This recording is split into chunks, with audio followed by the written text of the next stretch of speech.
Hi guys! Magandang gabi! Welcome back pa dito sa Gandara SRA channel for showbiz update.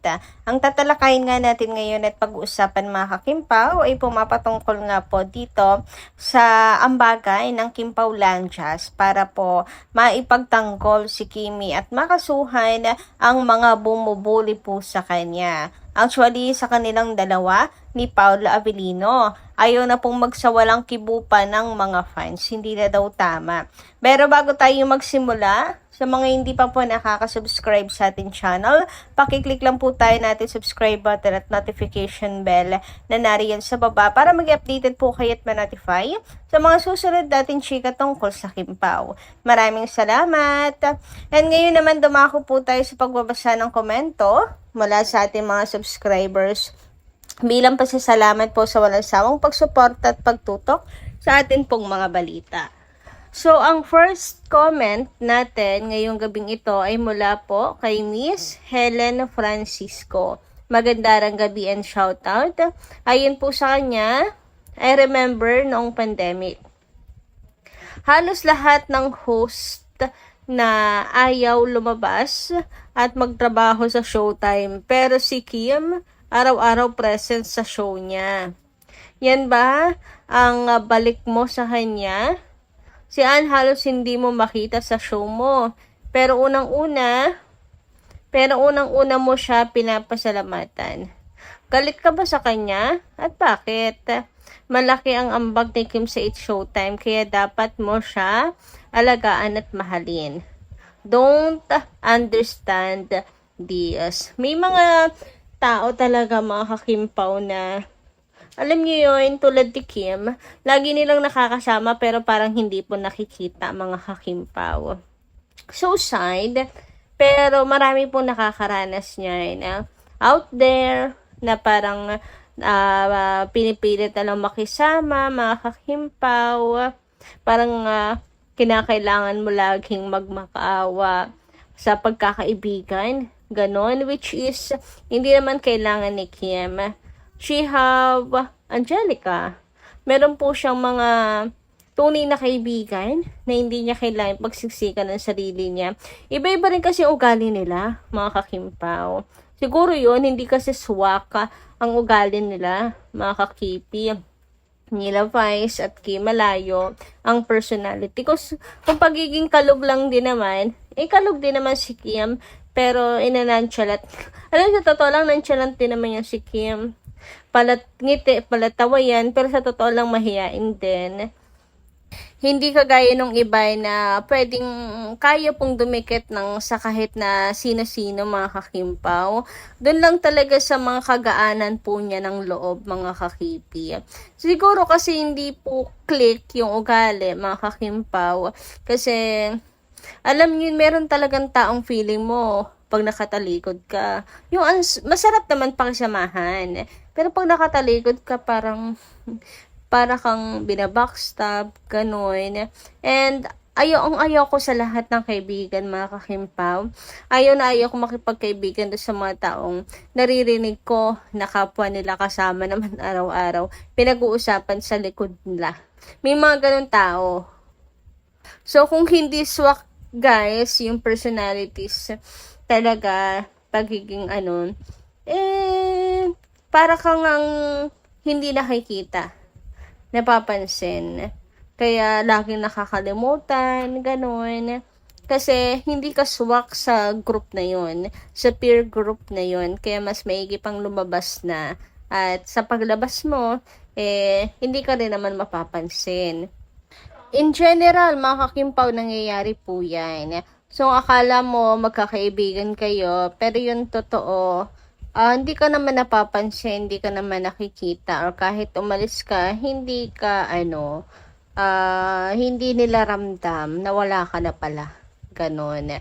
Anyway, dumako naman po tayo ngayon dito sa next topic natin. Pag-usapan nga natin itong mga nasagap natin pong balita ngayong hapon. Unahin na natin, or gabi, itong tungkol po sa business ni Paula Avellino. So, meron na rin po sila, mga kakimpaw, na Instagram, ang Play Space Philippines ni Paula Avellino. And Sa 27 following nga po nila, as you can see dito, ay si Chinita Princess. Isa po sa pina-follow nila mga kakimpaw, no?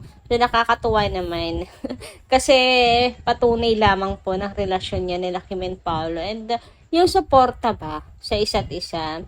So, for sure din si Paolo, nakasupport din po yan. Tahimik lang sa business ni Chinita Princess na House of Little Bunny. So, nagtutulungan lang po silang dalawa ng mga kakimpaw. And speaking of House of Little Bunny, so, vlinag pala yan ni Kim, mga kakimpaw. Kaya sumugod na po kayo sa mga hindi pa nakakapanood ng vlog ni Kim.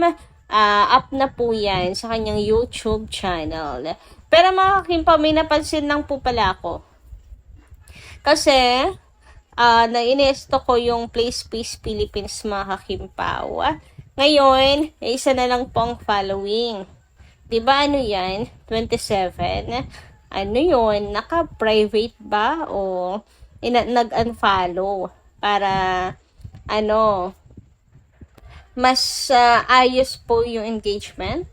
I think, mga kakimpaw. Yung iba kasi naisip na, lang, trolls lang, or mga boost lang kapag marami ding following So, ngayon, ang natira na lang po si Paolo Avellino, mga kakimpaw. Pero okay lang, we don't know the reasons, mga kakiti. Baka naman naka-private lang. Pero ako, happy ako mga kakimpaw, na isa ako sa mga nakasaksi na nakafollow po sila kay Chinita Princess talaga mga kakimpaw. Ngayon naman, dumako po tayo dito sa usap-usapan ngayon sa social media. Ang tungkol nga po dito sa mga maaaring gawin ng Kim Paulanchas para po kay Chinita Princess dahil nga sa, alam niyo naman, si Kim ay lagi pong target ng bashings, yung iba below the belt na, at yung iba hindi na po kinakaya ng mga fans, mga batikos and issues na binabato, pinupukol kay Kim Chiu. Hindi daw po niya yung deserve it bilang fine. Gustong-gusto na nilang sila na lang yung gumawa ng aksyon. Kaya mayroon pong panawagan na why not bagambagan na lang mga kakimpaw para maipagtanggol natin si Kim. Meron nga akong inabay sa mga kakimpaw na masyado daw malaki ang atin pong nilabas sa SDA and iba pang projects para kina Kim and Paolo. So why not isa rin po sa atin pong pagtuunin ng pansin ang magtulungan, mag-ipon para po maka-action tayo, sampa ng mga reklamo ng kaso sa mga nambubuli kay Kimi. And same with Paolo Avellino sa kanilang dalawa mga kakimpaw. And alam nyo ba, may mga nababasa ako na sobrang agree and nagpe-presenta na 100,000 bibigay na daw nila. Ayan, agree po ang madami mga kakimpaw. Sabi dito, we spent so much to send KP to SDA. May I suggest to pull resources to put together evidences to file cases for civil libel cases for Kim Pao or Kim excessive bashing. We'll pledge money and my legal friends community network for this. Game? Let us start taking screenshots. Ayan mga kakimpaw. Sabi pa po dito, hi everyone, this is still a concept stage. Let us put a structure to this and suggest to work through with the KP FGs or fandoms, no? We'll revert back. In the meantime, suggest compile screenshots. We need to put a stop to the bullying of Kimi and KP in SOCMEDs. For KPFG admins, send me a DM. So, ito po i-post sa X, mga kakimpaw, no? Tulad nga naman no, sa SDA, di ba, nakapaglapag tayo ng milyon-milyon. So, why not? Para maprotektahan naman daw natin sina Kim and Paolo, mga kakimpaw. Sabi pa dito, minsan mapapaisip ka talaga. Should Kimi just ignore the bashing cause ang dami at laki din ng blessings na balik. Walang mintes. Kasi protected by God nga ni. Pero nakakasawa na rin. Naawa na ako kay Kimi. She has a lot naman na. Hashtag Kim Chu. Speaking of stable na rin naman nga si Kim. Dami na rin pong projects at natatanggap na blessings ni Kimi, no? Pero, yan ang kagustuhan ni Kimi, ang mag-work and wala po tayo dong magagawa. And alam niyo po ba, meron na po akong, ito nga yung sinasabi ko sa inyo na may nag-a-agree and magdo-donate nga daw po agad, 100k guaranteed. So, ito yung mga comment, mga kakimpaw. Agree. Let me know. I will contribute. Game po, I will donate 100k po agad. Guaranteed. Grabe. Ang daming pera ng mga kimpaw lanchas sa ganito, no? Biruin yun, 100k. Mga kakimpaw. Yan, i-donate para po dito. Siguro iniisip lang din talaga nila yung mga bashing sa pinagdadaanan ni Kim. Yes, totoo naman talaga na she used to it and may kapalit na blessings naman lahat ng yun, as in, grabe. Nag-uumapaw na blessings ang balik kay Kim. Pero yun nga, sa fine na mahal si Kim, nakakapagod na din daw. Nakakapagod na rin na lagi na lang tinatarget si Kimi. Kung pera lang kasi usapan, magiging masaya tayo. Pero mahal natin si Kim kaya nasasaktan sa bawat bash at pang-target po sa kanya. So, eto, meron pong suggestion, why not magtulungan na lang para sa protection ni Kim and Paolo.